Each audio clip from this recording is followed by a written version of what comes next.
He was originally diagnosed with a benign tumor in his knee. I remember just thinking, this is not a big deal. I don't remember, making serious prayer to God asking for a healing.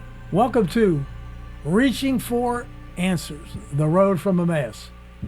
This podcast is dedicated to finding affirmations for people like yourself so that you have a full faith and belief in the existence of God. Maybe you don't even believe God exists. Maybe right now you are reaching for answers. Maybe there's problems in your life. Maybe you're overwhelmed by a situation like we all have been. This podcast will interview people like Tom here today, and he's going to tell us some of the things that happened in his life, some affirmations, some God incidences that were so powerful and that were so impossible to happen by chance that have given him that full faith and belief in God that he may have never had before. Today with us, of course, is Angelo Pampina. Angelo is kind of the co-host, if there is such a thing, on the show. Angelo, your thoughts a little bit on the show and its purpose and what we're doing here.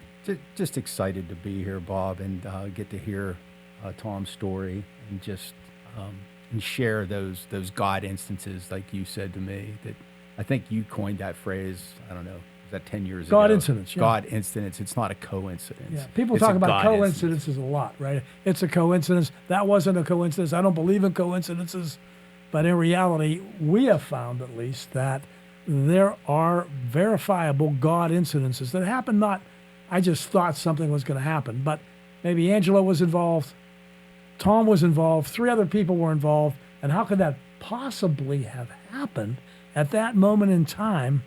And that's the kind of thing that we would like to explore every week and in every show. This is the second in a series that we're kicking off. Tom Gebler's our guest today.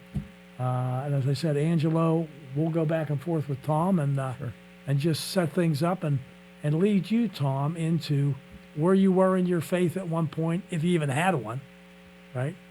And then how you got to where you currently are. So just tell us a little bit about you, about some of your thoughts. And you've had some interesting things happen in your life that, quite frankly, I would have lost my faith if some of the things that occurred in your life happened to me. Well, thanks, Angelo. Thanks, Bob, for inviting me here. I've known both of you a while, but this is a unique set of circumstances, so thanks for having me here. Yeah. You know that I have been, at least on the appearance, someone who's been involved with faith from a very young age. My parents were churchgoers, although, quite frankly, and we went to religious schools, myself and my 3 siblings, and we, through high school, as a matter of fact, we all went to religious schools. But it was pretty much a Sunday kind of church relationship. I don't know that I would call myself in my early years spiritual in any sense. I guess if you had asked me then, are you religious? I would say, oh, sure. And it was expected. You go to church, we celebrate religious holidays, Easter and Christmas, and et cetera. But not really any connection with a God or a higher power, however you define that power. So it was kind of a routine thing. It was expected. Very much. Back in that generation. You went to church. You did the whole thing. Right. And right. You just moved forward, and that was it. It was. And after I graduated from high school, initially went to college. And as I like to tell people, I was very much on the party plan. Okay. And, going to class was, it wasn't even secondary. It was the 3rd thing or the 4th thing that I thought about most days. And not surprisingly, that experience didn't last very long the first time around. And I really think that I was pretty aimless, during those days, it was all about what's fun, what is, enjoyable. And, I'm not proud to say I drank too much. I chased women. And, looking back, it seems such a waste. That seems really unusual, Tom. I mean, nobody did that. Nobody back in the did day. Well, I would agree with that. I was in a group of people who did that. But I lasted 2 years at college, and I left before Oh, I didn't know that. Yeah, I left before. What was your major? What did you major in? Which month were you talking about? I started out, believe it or not, I was a sociology major. And I remember in one instance, my roommate and I tried to get into a class, forget what the class was. And we were told that it was booked and they were only accepting people of a certain major. So he and I went over to the registrar and we changed our major just because we thought that class would be fun or entertaining or what have you. But I lasted 2 years, and I remember I actually flunked the easiest math course that the college offered. And that was probably a sign that this was not the right time or place for me. So I spent a year kind of hanging out with those same guys, not going to class. This was wonderful. I got a job and didn't pay a whole lot, but I didn't need a whole lot. So continued the partying.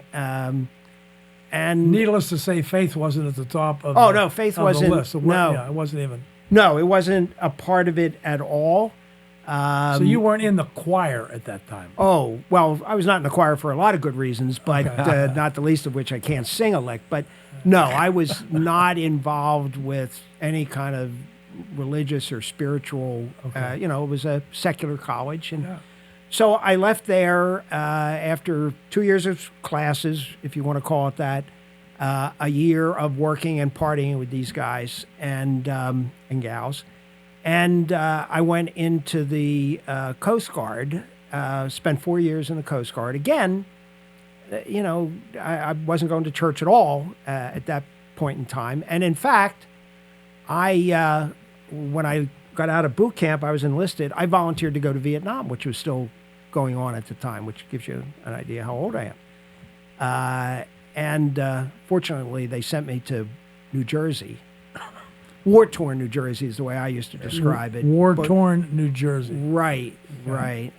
But in any event, again, church not in it, not in my wheelhouse. Not spiritual things were not in my wheelhouse. No faith-based things. No. That was the furthest. And looking back, I think the way I viewed God was this judge who sat somewhere. And that if I kept my head down and didn't create too much of a fuss, I wasn't worried about him. He wasn't going to worry about me. So, that was the perception I had. Unfortunately, or fortunately, depending on how you look at it, there was this moment in October of 1975 when I was out at a bar in Philadelphia because I was stationed in New Jersey the entire 4 years. And I would go home frequently, and my buddy and I were in a bar, and I met my current wife in this bar. And I've described it as she picked me up in the bar, which I think is an accurate Doesn't sound like there was description. anything God incidental going on in that particular Well, time. I think looking back, it was absolutely God incidental because my wife Maureen was a real good Irish Catholic, and her brother at one time was a Christian brother, one of her brothers. And, faith was much more important to her than it was to me. So without, it being, she didn't say this to me, but it was obvious that if we were going to be together, I was going to start going back to church. And, this was like many other things in my life. You do in order to have a romantic relationship. Okay, I'll go along. That's just one of the other things that I've got to do. So I did, and But as a portent to what I know about your story that's coming up, Yes. you had no idea how important that was going to be at a certain time in your life to come. you're right. You're right. So we married in Philadelphia. She was working actually for Catholic Social Services, director of a senior citizen center run by the Catholic Church in Philadelphia. And she got, looking back, she got me going back to school, number one. So I went to Temple University, got my degree in political science, and decided that I wanted to go to law school. And so during the summers, she actually hired me to be her janitor at the center, senior center. And I used to joke, not in front of her, that I was sleeping with the boss. Because by then we were married, married in 77, graduated from college in 79, and moved to Pittsburgh, which is where she was from. And that's where I've been ever since. So then things developed, and what started to happen? Again, I was, having... Was it the trials and tribulations that started to get you on the path again, or was things pretty calm for a while? It was, and my what I'll call my religious life was the result of having children, and because my wife, the kids were going to go to a Catholic school because we were Catholic, and we were going to get involved in the church. So, I can read and I can talk, so I became a lector. But that's as close to God as I wanted to be. I was taking my chances getting That's that pretty place. good, though. I mean, you're up on the altar, you're with the priest, you're reading the Word of God. I mean, you're right there. Right, but it was mechanical. Yeah. It was very, very mechanical. No faith, no real faith. No, of course not. It was, I got up and, like a lot of people, I like attention. And what better to be standing up in front of people, acting as if I were something that I was not, and getting, adulation for, you're a lector. Wearing the mask. Wearing the mask. And I got pretty good at that. Unfortunately, during this same time, I did a lot of things that I am not proud of now. And looking back, it's very sobering to consider the things I did that was really against not only the laws of God, but the laws of man, and violated trusts and all that stuff. And it really, I think, came to a head. I have 3 children, Brendan, Ryan, and Shannon. Good Irish names from my good Irish wife. Go figure. Yeah. I'm not sure I had much of a say in the matter, but Maureen picked those. Yeah, I think. You've done a bunch of Irish names in your family. Oh, too, yeah. Anthony, Angelo, Luigi, Giuseppe, Antonio. Yeah, it's all Irish. All Irish. Yeah, right. We're all Irish. Right. Here. We're all Irish. Yeah. Yes.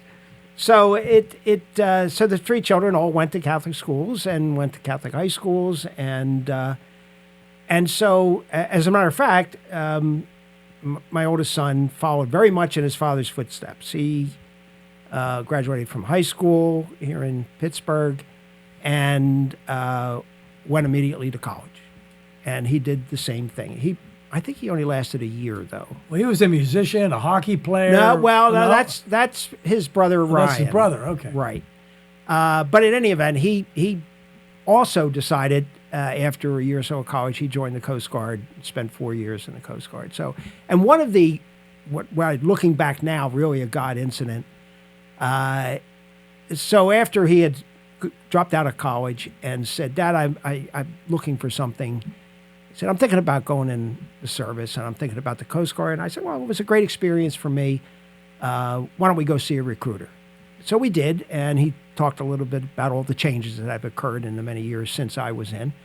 And he left that day. My son and I both left, and he said, "I'm going to think about it. I'm not entirely convinced yet." And a couple weeks later, he called me up, and he said, "Dad, I got a phone call from the recruiter, and the recruiter said he can get me a couple $1,000 bonus if I go in on May the 7th. And I started laughing because 29 years earlier to the day, is when I enlisted. So May, we May 7th. May 7th, 29 years interesting. earlier. Did you get the $2,000 bonus? I did not. No, that they weren't. So it was they owe you. Vietnam. They owe weren't- you. Oh. It was during Vietnam, so they a lot of people went to the Coast Guard instead of going to Vietnam. But in any event, my second son really, and I know all parents brag about their kids, and I would brag about all three of my kids, but Ryan was different, and Ryan had talent beyond my understanding. He was an excellent athlete. He was a musician, and he brought people together like I've rarely seen. And if you knew him and met him, you were a friend. And then he would get those friends together, and it's related to the story about Ryan is that I recently heard a story where one of his uncles ran into this guy who is a champion Irish dancer all over the world.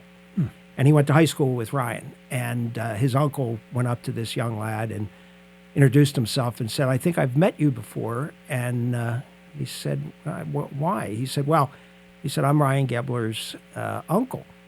And the young man, now very successful in his own business, said, "Ryan made me cool." Because in high school, think about it, he's a step dancer in high school, an all boys high school. Yeah. He said, step dancers were not cool. Hardly. Yeah. Hardly, yeah. So, it's one of those tributes that, for whatever the reason, Ryan liked this kid and he says today, he's now 30-some years old, and he says that, I attribute Ryan to making me cool in high school. But, that's kind of fellow he was, and a good musician, had bands in high school, and then went to college in D.C. And after he graduated from college, we got a phone call. He was living in D.C., got a job at the Bethesda Naval Center. Nothing to do with medicine, but he said, I went to the doctors, and I have a lump on my knee. How old was he at this time? I had just gotten out of college. I would say he's 21, 22. And at this point, everything about him and your life is tender mercies, good times, and the trials and tribulations are about to hit. Absolutely. Okay. Yeah. So we went down, and he was originally diagnosed with a benign tumor in his knee.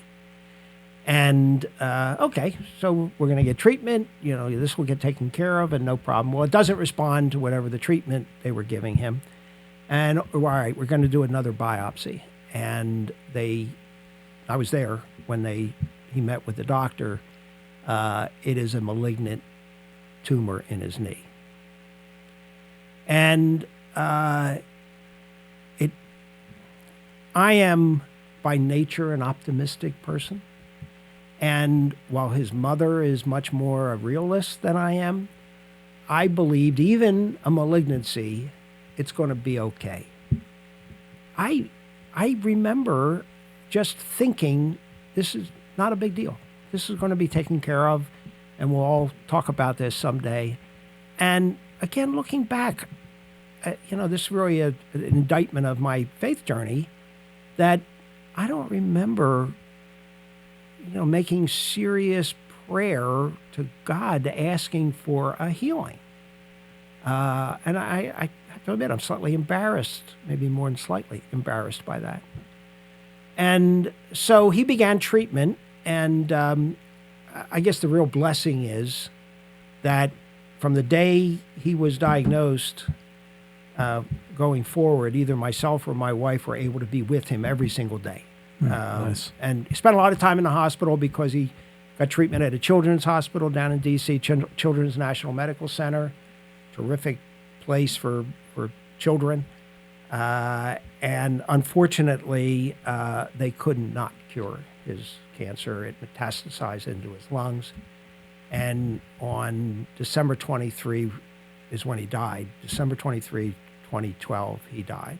What period of time passed there? About 2 years or thereabouts, year and a half. They got to the point at the hospital, children's, where they said there's nothing more that we can do. We've given you every treatment that we have, and yeah, it was as down a time. Although I don't know that I even wanted to admit that I was down. That how devastating it was to me until later. But it was after that, and I've again I've had the benefit of hindsight now, and looking back, I realized that I think I've told you before the story about my buddy Neil from high school, who still lives in the Philadelphia area, and really he was my only real friend that I had. And I didn't have very many, if any, particularly once we moved to Pittsburgh, any real male friends. I had acquaintances, I had, people that I worked with, et cetera. But I looked for a lot of my affirmation from women, which is not healthy. Mm-hmm. And I didn't have any real male friends. And so nobody to share this story with or any of the other stories. No way to get it out. No way to get it off. Right. And it was only after I got involved in the Emmaus group that I realized that I had a lot of friends. And I think for maybe the first time that I said I love you to people, to other men. I'm not sure I ever said it to my father, who was very, was not a bad person. He just wasn't outgoing with his emotions. And maybe before he died, I did say it. But, all during growing up, I did not. Well, out of our generation, That was common. that was common. You sucked it up. Right. A man was a man. He didn't admit his weaknesses, and that's the way we were. And then when something happened, we prayed for it for a healing. And so, let me go back. Once he passed, and that occurred, I don't know. I could have recovered from that. You didn't really have a strong faith then. What No. prevented you from saying, "Hey, where is God in this?" Because how did you? What are some of your thoughts, if you could go back to that, to help people out here that may be in that same situation? Well, for a period of time, it was get into my work and try to do things with my other two children. And quite frankly, I wasn't a very good husband at the time, and I'm still working on that role. But it really not until I connected with other men, and it was several years after that I look at it now. But you didn't question. You didn't question the where's God in this? Who are you? Why would you let this happen to me? Kind of a thing. You just buried it. Yeah, I buried it, and well, that's again, my God is that judge up in the sky, and I'm still don't feel like I can go to him because he's not there for me to connect with. So you weren't praying at this time? Not really, no. And it was, just that, disconnect, put your head down and just move on. And it wasn't healthy. I mean, quite frankly, it wasn't healthy. And I went to therapy, and, it was probably a couple of years after that I actually had a really long cry. And it was during a therapy session where the therapist said, "What would you say to him right now?" Because I had regrets. Regrets that we didn't take him somewhere else. And people had said, well, there's a place in Texas and you should go there. And, I didn't push for that. And so it was several years after that, when the therapist said to me, "What would you like to say to him?" And what I said was that I was sorry. I was sorry for not being what I should have been. to you. And then thereafter, connecting with men who I told my story to, and even the details of my life, all the things that I was not proud of, and not being judged for it. I mean, I think I didn't want. I mean, I self-esteem has always been an issue for me, and I was afraid that someone would think less of me if they really knew who I was. And I didn't want to take that chance. That, if I told you, Bob, my story, or told it to you, Angelo, you would walk away and say, "No, this guy's what kind of person is this?" And until you understand that people love you regardless of what you've done and what you have said and what you shouldn't have said or what you should have done, it's very freeing to know that you can say to someone, "This is me," and not be judged. So you were able to rip off the mask at some point that you had held all along because your affirmation came from interacting with other people of faith. Yes, you really absolutely. had really no interaction with people of faith. So you don't you don't have superficial. You don't have an open mind. We always talk about have an open mind and an open heart, because if you don't have an open mind and an open heart, you can't even see it when it's in front of you. Right. I was all superficial. Were you still going to church at that Oh, time? yeah, of Still course. going to church, still putting on the show for everybody. It was definitely the show. Phony. It was very phony. Sitting in the pews. Right. I don't think I was lecturing then anymore, Yeah, but right. that was a matter of circumstance. But Yeah. very, very just superficial. And it's amazing how freeing being able to be yourself can be. And to me, that's, I guess, what I'm still learning, still working on. We all are. It's all a journey, right? Yeah, it is very much a journey for me. Well, I'm always looking for these affirmations we're talking about, right? So we can help other people that are watching to have their own. Because, if the church in France burned down and the cross is still standing, okay, that's pretty cool. If somebody we know has cancer, right, and they pray and they say, "Oh God, heal me from the cancer," and they get healed, right? Well, that's kind of cool. But until it happens to you, it's not really when things happen like your son passes away.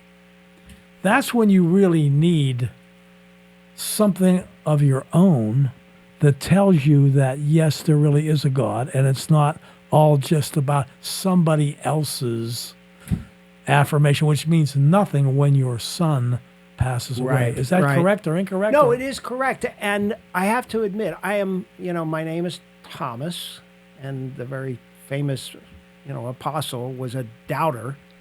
And I can tend to be a little cynical.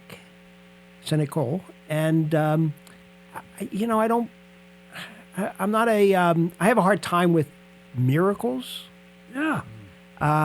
They don't work for me, and I think I've learned that I can respect if you believe something happened to you that was miraculous.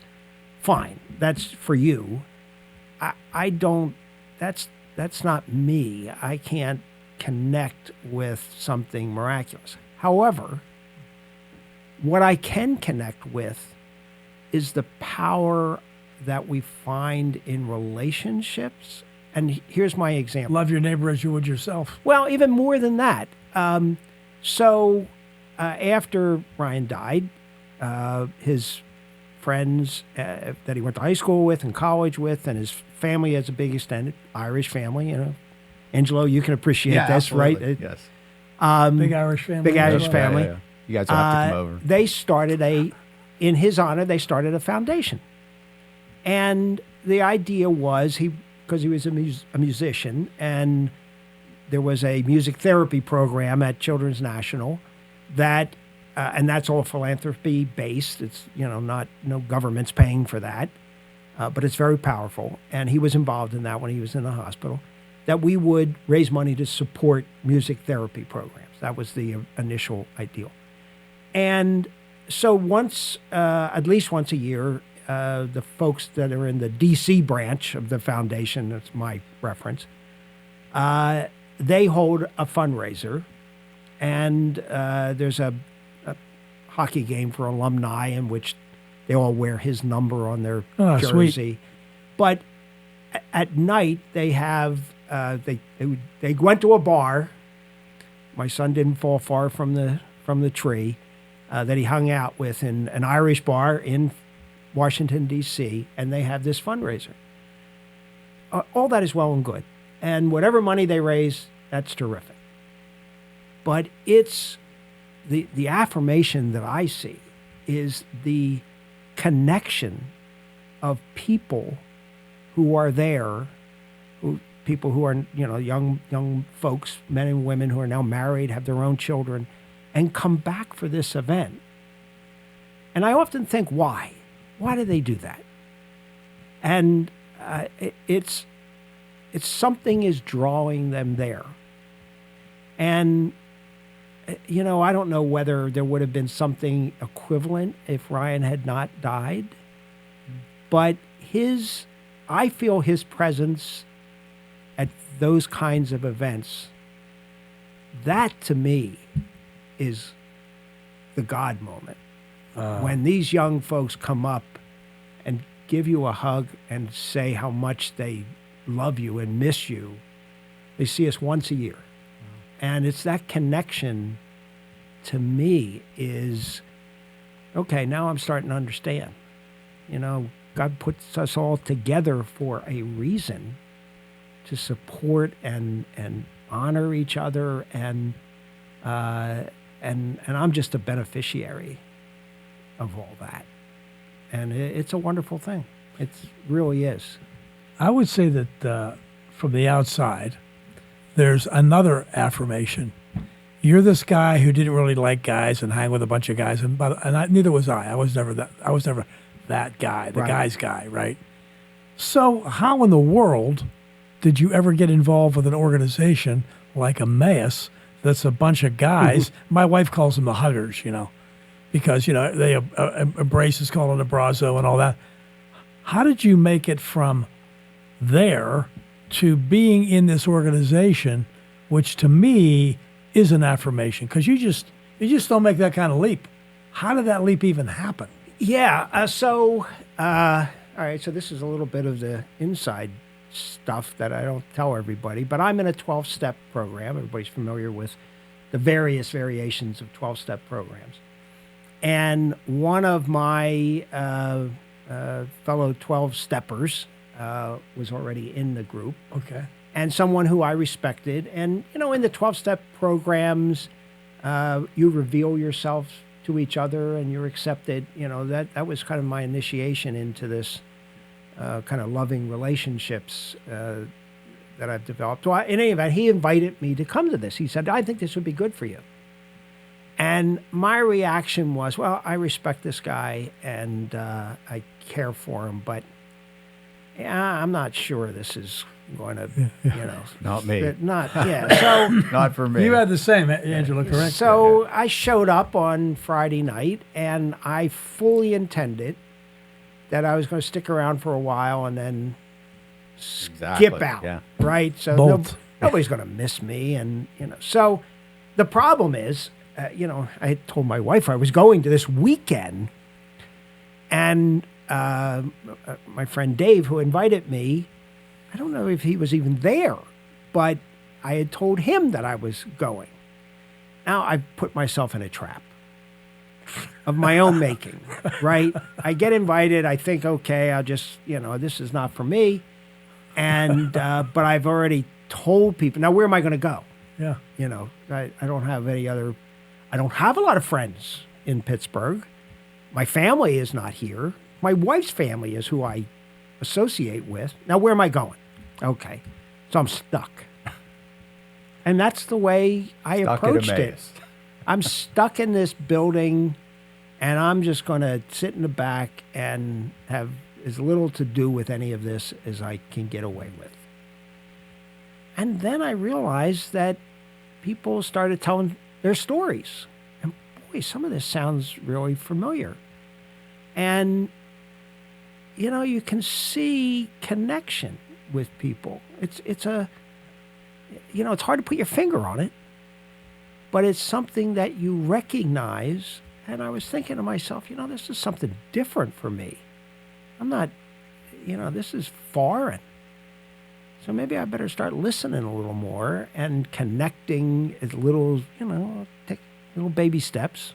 So your Put your mind toe in the and water. your heart started to open up to Yeah. the realities, right? Go ahead. Yeah. So, you know, by the end of the weekend, I'm hugging people and, you know, and I'm, you know, and then contacted afterwards and, you know, and now I consider these guys, and this is, I don't know, 10 years ago or thereabouts. Is it that long now, 10 years? 8 or now, 2017, I think it was. Or I can't do math either. But, you know, now I count these people as among the Dearest friends. Yeah. friends isn't the right word. Family. Yeah. Yeah, and maybe not even family, something different than friends and family. It's, I mean, I know we refer to each other sometimes as brothers, but I'm not even sure I've told my brother some of the things that I have told the guys in this group. So it's, I haven't found a word for it yet, but it's more than friend, and it's different than family. It's a connection that's, and one now I can't imagine not being a part of. Yeah, Angela, you had a similar situation in that respect. I was exactly the same. I told my wife, I said, don't be scared if I come home at like 2 a.m, you know, you see me come back on Friday night, because this isn't going to be for me. You know, I'm out. And very, very similar.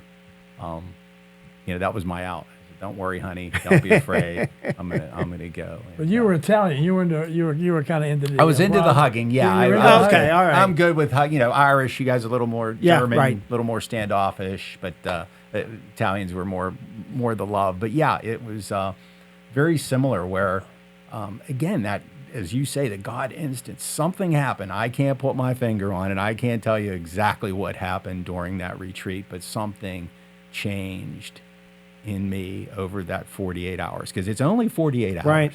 Right. And it's a beautiful 48 hours. And again, the first night I'm there, I don't belong here. I don't need to be here, Tom. And then it just changes. Something in you changes. And like you said, now these people, they're not judging you. You can just be yourself, where any place else in the world, you know, you're wearing that mask. Yeah. I got to show them like, oh, I'm the tough guy, right? Or I'm the smart guy, or I'm the wealthy guy, or whatever.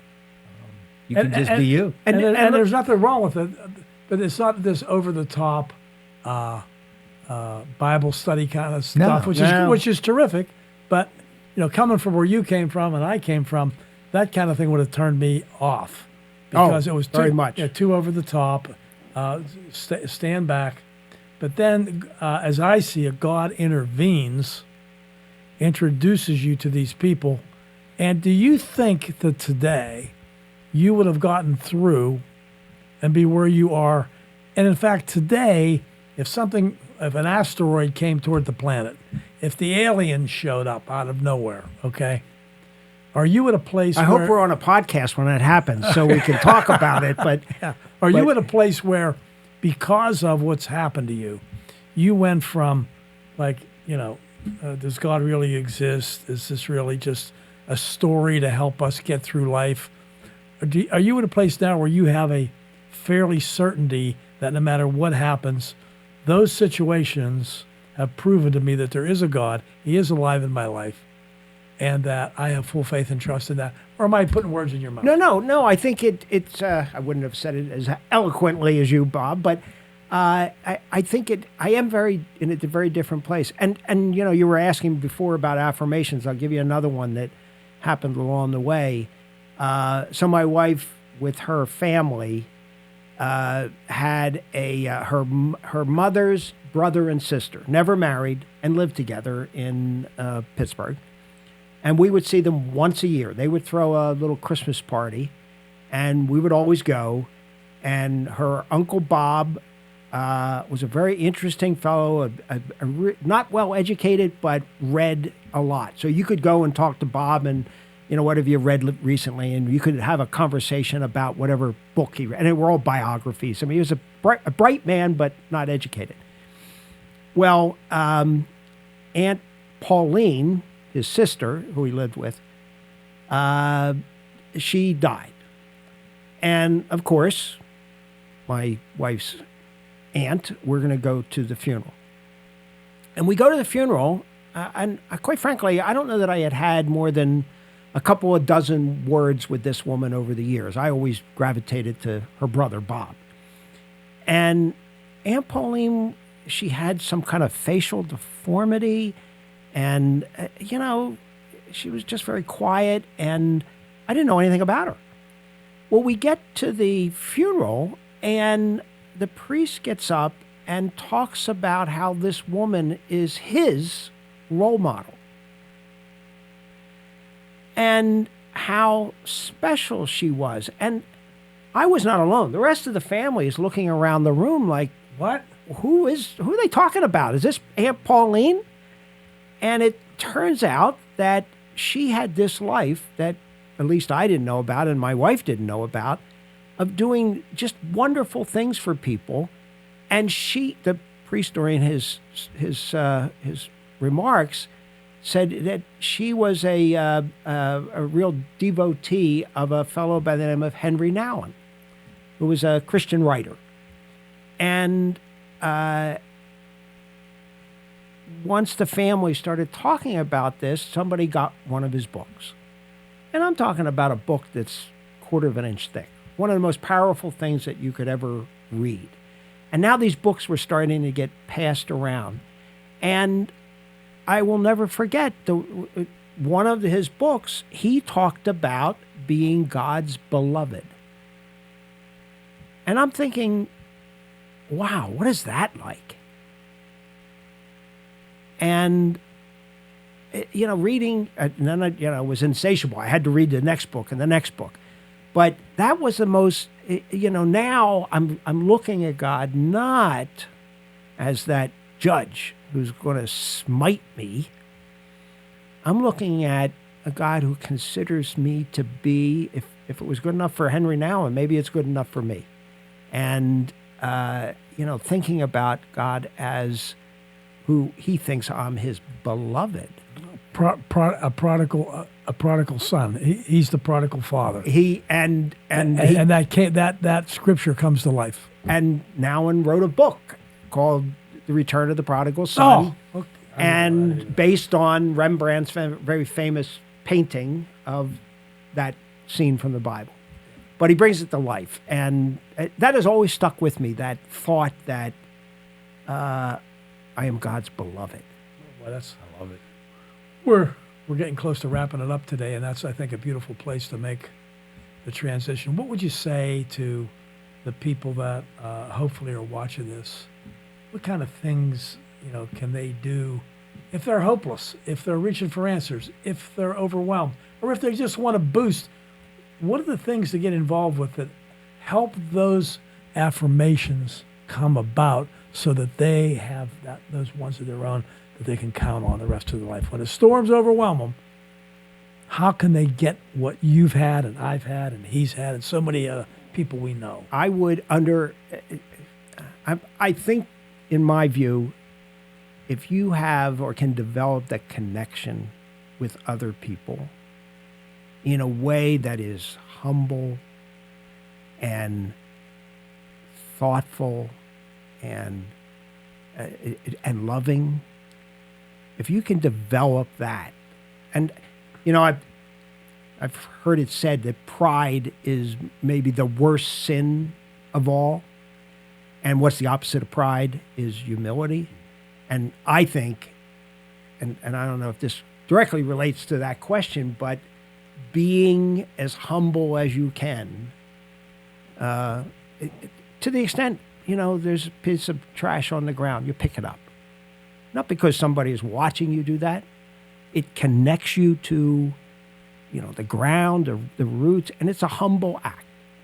And I think we need more humility in the world, but that's maybe a different story. But I really do think, so here's my belief. I'm not sure it aligns with any particular sect but I believe that we each have something, some people call it a soul, in us that make us human, that make us who we are. And that is a little piece of God. And we connect when my piece of God is connected to your piece of God. And it doesn't go away. The people who spent time with my Ryan, they have his little piece of God in them because they had that connection. So when I go to see them, I'm reconnecting with him. So to me, it's connection, relationship is everything. I love it. Yeah. Angelo, Beautiful. anything you want to wrap up with real quick? No, I just I love it. I love that you think about relationships, and I love that you said that there is a piece of God in you, and that you share that with the piece of God in another person. And I just think that's beautiful. So thank you for sharing that. I'll wrap it up with I guess the final thing is lately, and I've noticed this with everybody that we talk to about these affirmations, if you don't have faith, it's impossible to hope. Because if there's no faith, there's no hope, right? Exactly. If you don't have, there's no hope. And if there's no hope, it's really hard to love because you're so tied up in what's going on in the world, you can't really love. And if you can't love, there's no charity, right? So it's faith, hope, and charity all go together. And it all starts with if you don't really love your neighbor as yourself, then it's very hard to get through life, right? Mm-hmm. So we'll wrap this one up, right? Yeah. And anybody that anyone that has liked the show or would like to give us any information, get some more information, has questions, would like to tell us their story, we're going to be posting everything on Facebook and various other platforms.